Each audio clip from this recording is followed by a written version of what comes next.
Good morning to the respected chief, guests, principal, teachers, parents and all my dear friends.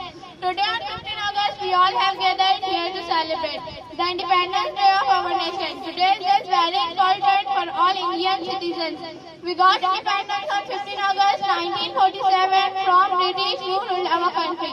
For around 200 years, great freedom fighters like Mahatma Gandhi, Pandit Jawaharlal Nehru, Lokmanya Tilak, Sardar Vallabhbhai Patel devoted their entire life for the independence of our country. Many brave volunteers like Bhagat Singh, Sukhdev, Rajguru sacrificed their lives for the nation's freedom.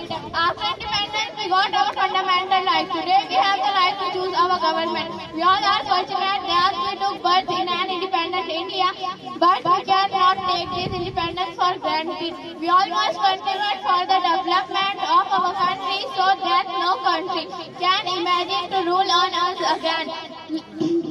Let us all pledge today to do our best and make our country the best country of the world.